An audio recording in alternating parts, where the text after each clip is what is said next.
This is the way.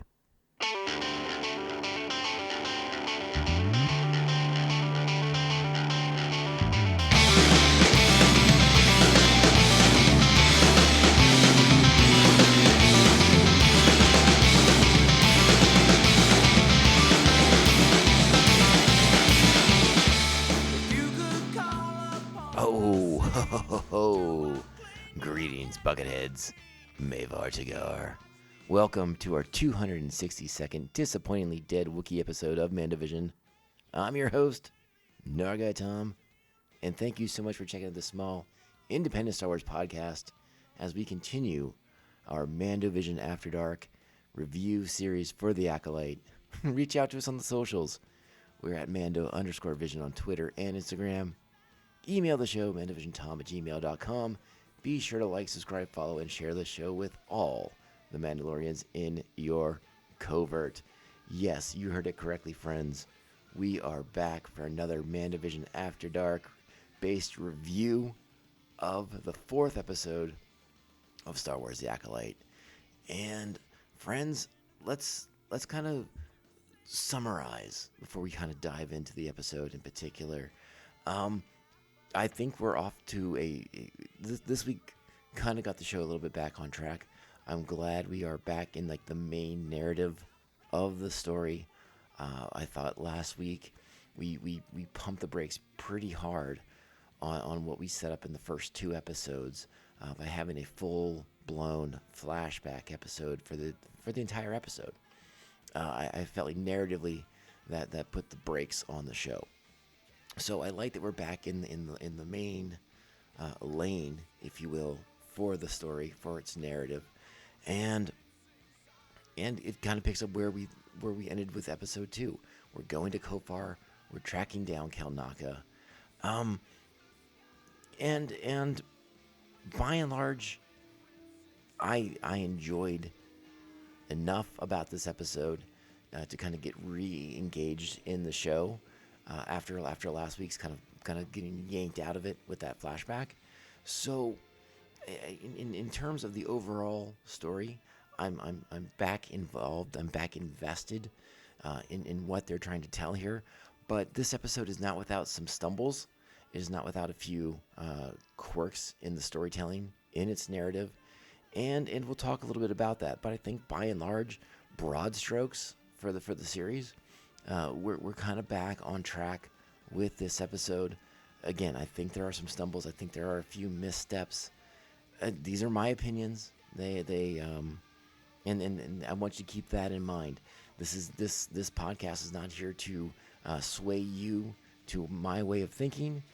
This is just to sort of encourage a conversation, a discourse, a back and forth.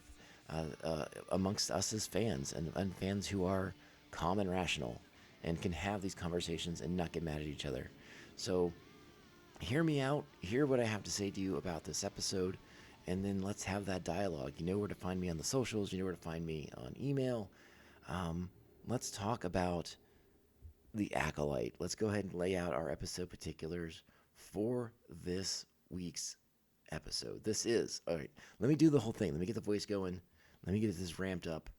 This is Star Wars The Acolyte, Season 1, Episode 4, Day. Directed by Alex Garcia Lopez, written by Claire Keuchel and Cora Adana. Our primary cast for this week's episode: Lee Jung-jae as Master Soul, Charlie Barnett as Yord Fandar, Daphne Keene as Jackie Lon, Manny Jacinto as Kimar. I know I'm saying his name wrong. I can't get it right. I don't know. Is it Kymar? Kymar? Yeah. Rebecca Henderson is Vernestra Rowe. Junis Suetamo as Kelnacca. Oh, so many people in this. Amanda Stenberg is May and Osha. And so many more fine people in this episode of the show. All right, let's go ahead, get into the episode. We're going to kind of lay it out. This is a short episode of the show. I think when you pull up your Disney Plus and you see the runtime, it says 35 minutes. But after you do the recap and the intro, I mean, this show's barely just over 25, 26 minutes long. A very short entry in the Acolyte, but I think one that will hopefully prove to be pivotal as we move into the final 4 episodes of this season of the show. So let's go ahead and talk about it. You know what that means. It is time. Strap on your buckets. Let's go. This is the way. So as we discussed, we're back in sort of the main narrative, the story that's set at the tail end of the High Republic era. And if you've been following on the socials, you'll realize, or you are aware, that I've been spending a lot of time. I've been hitting the High Republic pretty hard right now. I'm actually on the verge of finishing Phase 2 of the novels, so that I can get into Phase 3 of them and kind of finish the saga of the Jedi versus the Nile. And I'm really enjoying myself. It's a period that I have found very, very fascinating. But because I tend to I like to read things in big bunches nowadays, so kind of doling the series out over the course of the 3 or 4 years that it's taken doesn't really work for me. I don't retain information the same way that I used to. As a comic book reader, it used to be great to read things monthly, and I'd still remember what Spider-Man was up to from month to month. Now with a more adult-oriented lifestyle, that has proven to be more challenging. So sitting down and reading comics and books and stuff like that in bunches kind of all at once works better on my brain. So we return to this period that we were introduced to in the first couple of episodes of The Acolyte. Pick up with our main narrative. We have May, we have Kimar, and they are heading to Kofar to track down the Jedi Kelnacca, who was also at Brendok 16 years ago, part of the massacre of the Coven of Witches, May's family. And at the time, May also believed these Jedi were responsible for the death of her sister, but they're still responsible for the death of their parents at the very least. Again, there's a lot we don't know about Brendok, despite a full-blown flashback episode of that show last week in episode 3. We still have a lot of questions. As Star Wars is fond of telling us, we only know things from one point of view, and Star Wars likes to tell us things from many points of view whenever possible. So we have one perception of what happened on Brendok. There's still a lot of information that we're missing, and that'll be something that we get to, hopefully, through the course of the season. So we pick up with May and Kimar getting to Kofar. They're going to track down Kelnacca, the third of the 4 Jedi they are trying to kill. May has to do what she's supposed to be doing to impress her master, this sort of rogue Sith. And again, we don't know much more about this situation with them. Is this Sith striking out on their own? Do they have a master? Are they the apprentice and they're trying to get their own apprentice? We don't know that dynamic just yet. Timeline-wise, it would sort of line up with Pelagius and maybe be a pre-apprentice to Palpatine. Maybe we get these answers, maybe we don't. Well, let's be cool. Let's be cool. But this mysterious secret Sith has charged May with killing these Jedi who were responsible for what happened on Brendok. Has charged her with killing them without a weapon. And there's a lot of conversation in this episode about killing a Jedi without a weapon. Kimar makes reference to the fact that May had made several attempts in her duels with Indara and also with Sol, as we saw in episode 2, of attempting to grab their lightsaber. And is that sort of like the workaround, right? Like if you steal their lightsaber, you can kill them with their lightsaber, as opposed to going into it, without a weapon. But I think, personally, it's more of a philosophical and ideological notion to be able to kill a Jedi without a weapon, which is this to break a Jedi, to break their spirit, to bend them away from the light and cause them to question it all and possibly throw in the towel on their beliefs, on their ideologies. To me, that is killing a Jedi without a weapon. But is that where they go with it? I don't know. We will see. We will see how that all kind of plays out. But I do like that as they are trudging through the forests of Kofar, This is a conversation that May and Kimar are having. Quimir. I'm not going to get it right. I'm sorry, friends. They don't say his name enough in the show for me to be able to correct myself. So it is what it is. Meanwhile, back on Coruscant, because that's where Master Soul and May have been ordered to go. Like, do not pursue to Kofar. Return to the Jedi Council so that things may be discussed in a committee, because that's what they do. We are introduced to a High Republic era version of Ki-Adi-Mundi, which is interesting, to say the least. No Master Yoda, but we get Ki-Adi-Mundi. All right. The Talsarian Jedi that we recognize from the prequels of 1, 2, and 3, episodes 1, 2, and 3. Interesting. And they are discussing the footage of May and the way she fights and her skills, clearly trained. They postulate that it's a splinter order of Jedi, something like this. The idea of a Sith is completely foreign, completely removed to them. There haven't been Sith around for a really long time, so it doesn't enter the conversation. Again, like we got in the first episode, when Vernestra Rwoh comes into the scene, is keeping this information from the Jedi High Council, keeping this information from the Senate, kind of insulating the Jedi from political scrutiny. And I think it's not out of line for us to wonder, like, Vernestra Rwoh, who hurt you? What happened? The Vernestra that we know from the High Republic novels is energetic and bubbly and full of charisma and charm. The Vernestra that we see now seems to be one who has been beaten down by the politics of the era, by the affiliations that the Jedi have to have in order to do their duty, to do their to perform to their capabilities. The Vernestra that we have in the High Republic novels is more of a free spirit, but something has happened to tamp that down. Is it her engagements with the Nihil?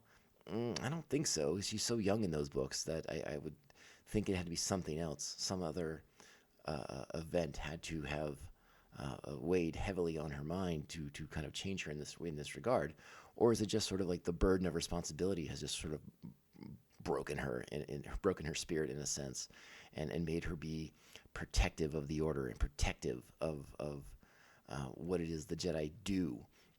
And one of the elements of the High Republic series that I think is the most fascinating to me, particularly when you go back and you're into phase 2 of the books, is when you go to Jedha and you're there and you're seeing all the different Force users that exist at that time in the galaxy, the multitudes of religions and cults and belief systems that have sort of sprung up around the Force that are different from the Jedi at the very, very least. Some sort of align with the Jedi, some don't, but far more Force users out there than what we get in the prequel era. And this show sort of rides those coattails a little bit with the Coven of Witches that we were introduced to on Brendok in our flashback episode last week. But it's interesting to me that so much has sort of been made of them since that flashback episode, because again, you go back to the old Republic, to the old expanded universe, and this is not something that's new. Luke Skywalker himself spent much time traveling the galaxy, meeting with people who use the Force differently than the Jedi, and I find that to be very intrinsically Star Wars in many, many senses. So the fact that so many people have attacked the Coven, the witches on Brendok,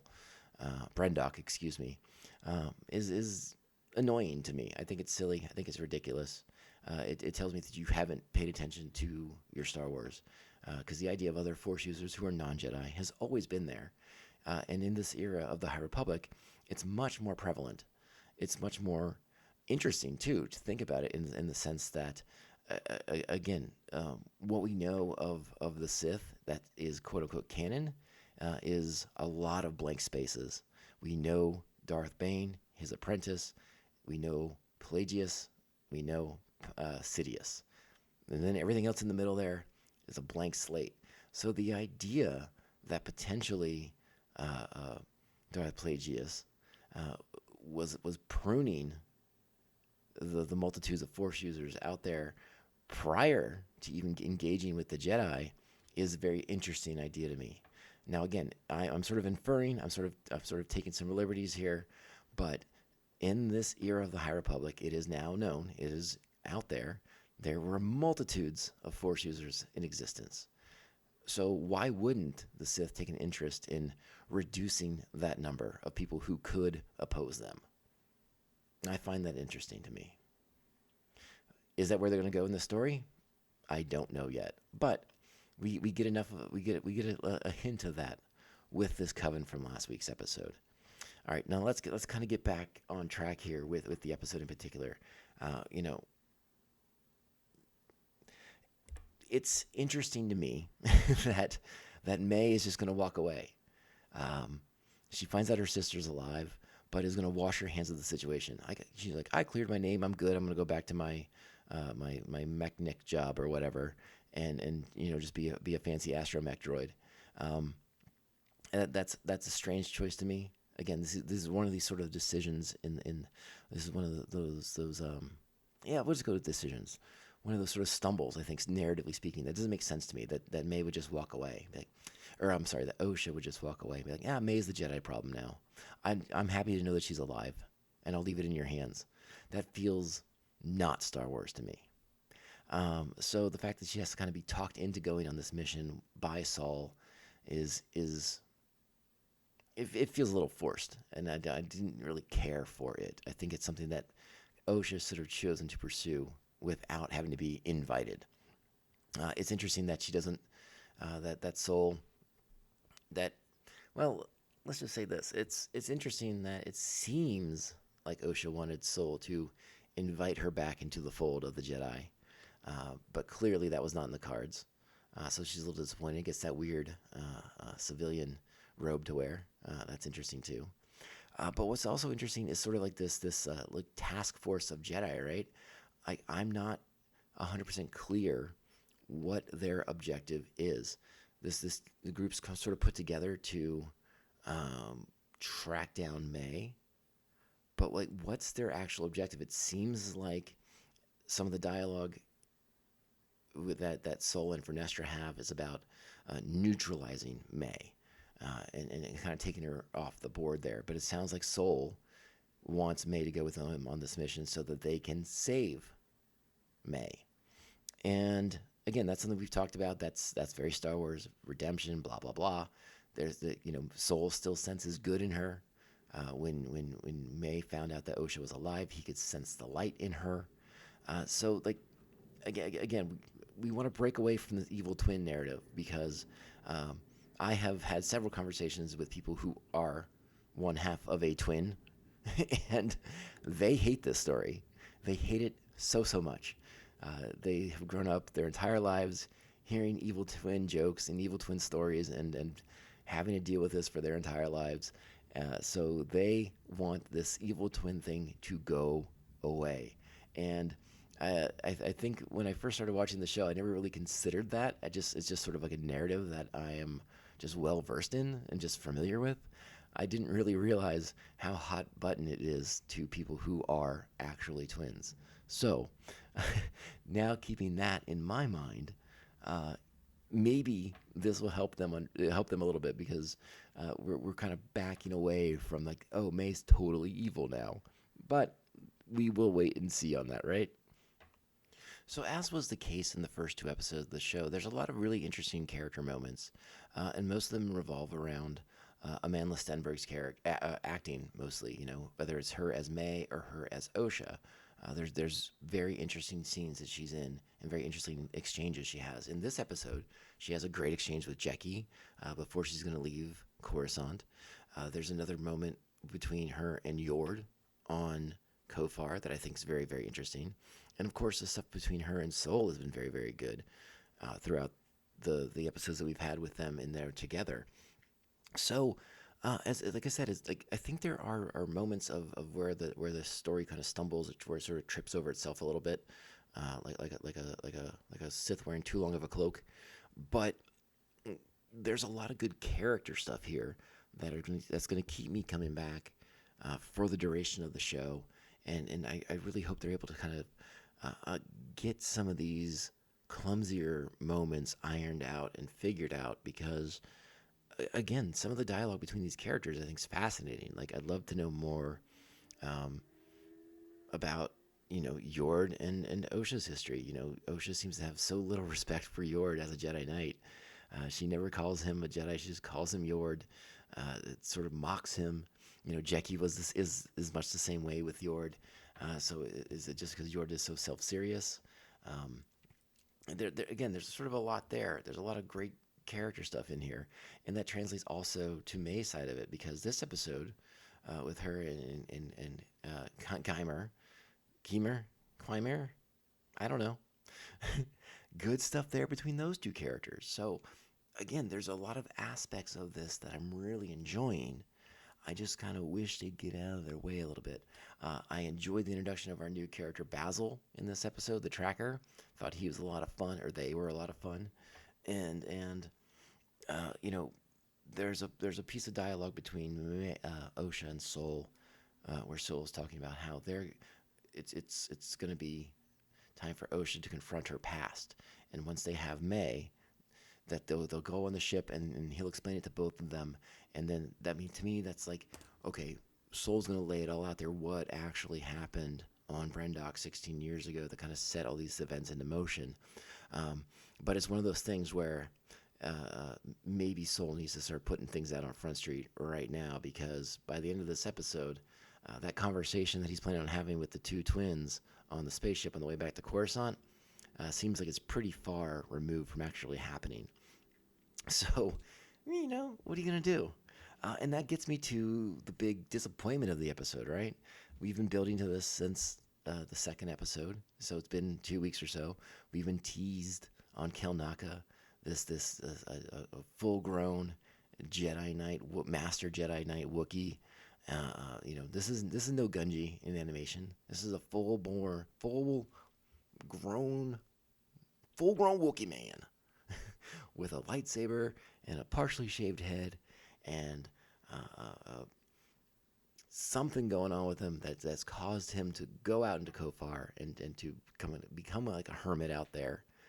Um, and we're going to get answers, right? Like that's sort of what's been teased. Like we're going to Kofar. Kelnacca is going to impart information vital to this story on us. And what happens when May finally reaches Kelnacca's habitat? A steaming lightsaber wound in his chest has killed him, signaling to May that the Master is in fact on Kofar. This leads credence to the abundance of internet theories that Claymar is the mysterious Sith Lord, which I would be okay with. I find that to be entertaining. I sort of like the idea that Claymar has been masquerading as his own subordinate, that he's kind of doing this clumsy, klutzy Clark Kent kind of thing to throw us all off the trail. I'd be totally into that. I'm totally fine if that is the direction they choose to take the Sith Stranger into. I'd be okay with that. But just utterly disappointed that we're going to get, we're teased this great Wookiee Jedi warrior, and we get nothing out of it. Just absolutely nothing. Is it a bait and switch? Kind of, sort of. Will we get some sort of post-death message from Kelnacca? Will he have left some sort of recorded statement of the crimes that the Jedi committed on Brendok? That's TBD. I suppose I'd be fine with that. It feels like a cheat. It feels like a shortcut if they do that. But it really bums me out that we're teased this great Wookiee warrior of the Jedi Order, and we get nothing from him. Just absolutely nothing. Now, I did really enjoy it when the Sith Stranger showed up. I love his sort of xenomorph helmet. It's growing on me the more and more I see it. It's I don't know, just has a very distinctive look, which I do appreciate. And I love the Jedi kind of all engaging their lightsabers and then getting pushed back immediately. And I also liked the moment with the Sith Stranger being right in Osha's face. Again, I think this lends more credence to it being Kimar, Kaimar. I don't know. Say his name more often. I'll get it down. I promise. Because it's sort of like this weird moment that they are sharing with each other, sort of like they did in episode 2 when they were in the junk shop together. We'll see if that plays out. Maybe it might be a misdirect. It could be. I wouldn't be shocked. But that's where the episode ends, just as the Sith Stranger arrives and throws the Jedi against the wall. So a lot to pick up on next week. But again, there's enough in the episode that I enjoy it. There's enough in the episode that I'll come back for more. Is it smooth and flawless and seamless? No, of course not. It sort of trips over itself a little bit to get where it's going. I think there were ways to kind of tighten up the narrative here, but by and large, I'm still in for penny and for pound in the show. Still enjoying it enough that I will defend it from the haters that exist on the internet. But if you are hating on the internet and you can support your arguments, I understand where you're coming from. I can see why this show isn't for everyone in some regards, as long as those regards are not based around bigotry or just old-fashioned hatred. But I can see why this may not be every Star Wars fan's cup of tea necessarily. But I'm along for the ride. Let's go. We sort of righted the ship a little bit from last week's episode, in my opinion, and I want to see where we go. We are now in the back half of this season. There's 4 left, and it's going to go pretty darn quick. So let's see where we go. Let's see how we land this ship, and we're here to the bitter end. I'm giving the episode 7.5 buckets. Is it great? No, but there's enough moments between the characters, which is what I think I've been engaging with and connecting with the most. And we get teased some good action. Let's see if they can deliver on that next week, and we'll reevaluate from there. All right, Bucketheads. There you go. 7.5 buckets for this one. It's a short one. I do sort of like that it was short and tight and interesting in that regards. We didn't talk much about the creatures on Kofar, which I did enjoy. The sort of weird tree slugs and all that. Again, they just sort of tease us with these things. We didn't really get to explore Kofar in any sort of depth or any of that stuff. I would have liked to have done more of that, but I'm not going to get too upset because nowadays a lot of episodes are a lot of padding, right? They pad it out so you can get to like 50-ish minutes of a show. Kind of like this was maybe a little too lean, but I'll take too lean over padded out any day of the week. So with that being said, Bucketheads, this is the Mandovision Podcast, and I'm your host, Nargai Tom. Thank you for checking out this small independent Star Wars podcast. We're so glad you're here. Reach out to us on the socials. We're at Mando_Vision on Twitter /X and Insta. Hey, I'm trying to get more involved on Twitter again. I'm trying, friends. Hit me up over there. Let me know that you're paying attention. Email the show, mandovisiontom@gmail.com. Make sure to like, subscribe, follow, and share the show with all the Mandalorians in your covert. If possible or so inclined, sweet 5-star reviews. All right, Bucketheads, go out there, be great Star Wars fans to each other. We'll be back next week for episode 5, but we will be late. I'm sorry about that. I will be out of town for my wife's birthday. As soon as I get back, as soon as I have the opportunity to record episode 5, I will do so. My hope, my expectation is that you will have it no later than Thursday of next week. So let's hope that plan holds. All right, Bucketheads. Go out there, be great Star Wars fans. We'll talk as soon as humanly possible. And remember, this podcast can only end one way. This is the way. This is the way. This is the way. This is the way.